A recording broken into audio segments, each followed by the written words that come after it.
Imagine working a 14-hour day, classes, work shifts, your brain fried, your body running on fumes, and the only thing pulling you forward is the thought of opening your fridge and eating the meal you carefully prepped days ago. Now imagine opening that fridge and finding nothing again. And worse, the thieves are sitting right there, laughing, licking their fingers, and telling you how delicious your food was. That was my reality until I finally snapped. And the revenge? Let's just say it was messy. Literally. If you've ever had someone cross the line and disrespect you, this story is for you.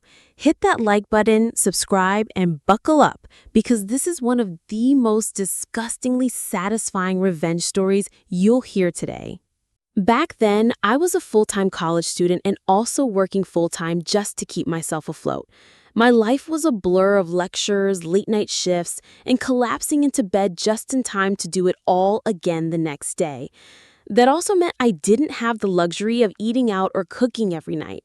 So I'd carve out a tiny window of time, usually Sunday night, to cook big batches of meals. We're talking chicken, rice, spaghetti, stir-fry. I'd pack them into containers and store them neatly on my designated shelf in our shared dorm fridge. Those meals were more than food. They were survival. They were the only thing keeping me from collapsing halfway through the week. But then the theft started. I remember the first time vividly. I stumbled into the dorm kitchen, opened the fridge, and froze. Half my containers gone. My stomach sank. My hands actually shook from both exhaustion and rage. At first, I thought maybe I misplaced them. Maybe my memory was fuzzy from all-nighters. But then I walked into the common area, and there they were. 3 girls, not even my roommates, just dorm mates who thought the kitchen was their kingdom. They were sitting at the table laughing, forks clinking against my Tupperware, moaning about how good it tasted. "Wow, this is so good," one of them said with a grin, like it was a compliment. "I should really make more next time." I stood there, jaw clenched, fists balled. My heart was pounding in my ears. I wanted to scream, "That's mine!" But instead, I forced myself to keep it calm. I asked them to stop, told them straight up, "Do not eat my food again."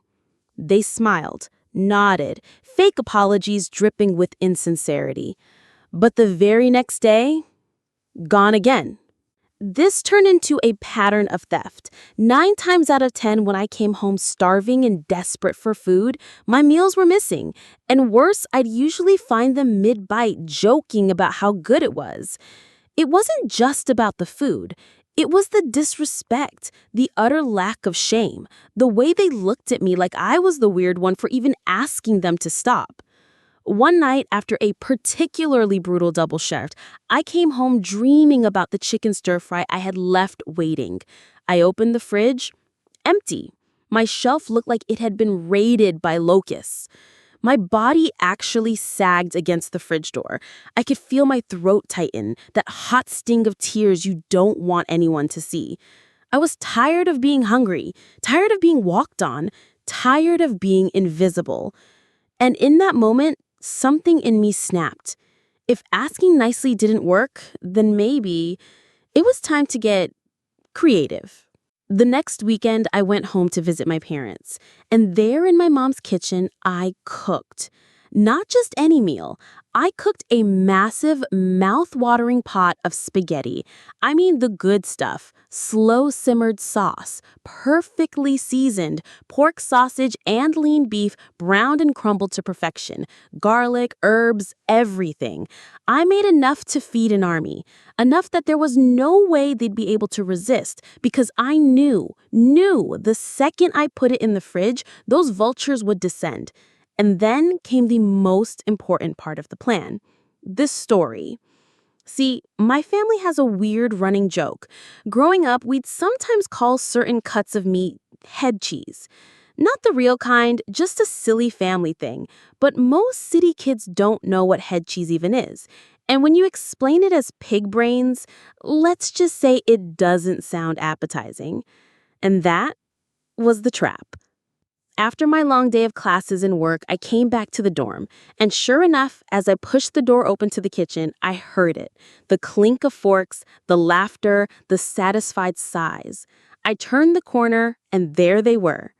All three of them hunched over my giant bowl of spaghetti, sauce smeared on their plates, cheeks puffed with stolen food. The bowl was almost empty. One of them looked up at me, grinning through a mouthful. "This is amazing! Oh my God, how did you make this?" I didn't flinch, didn't smile. I just kept my face completely straight and said, "Oh, that's head cheese spaghetti. It's a common farm recipe. We go to the butcher and get pig brains. That's the meat in there." The room went still. She blinked at me. "Wait, pig brains?" I nodded. "Yeah, most of my meals are made from it. It's really good, isn't it?" Her fork clattered to the plate. For a split second, her face turned pale, and then chaos. She bolted upright, hand over her mouth, and sprinted towards the bathroom. She didn't make it.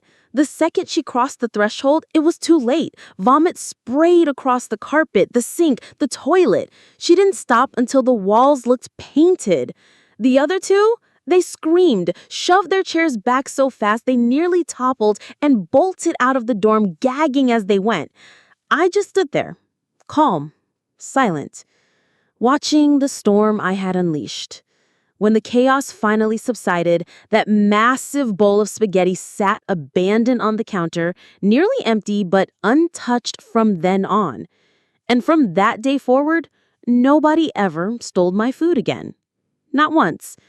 They never even spoke to me again, which, honestly, was another bonus. The best part? The meat wasn't pig brains.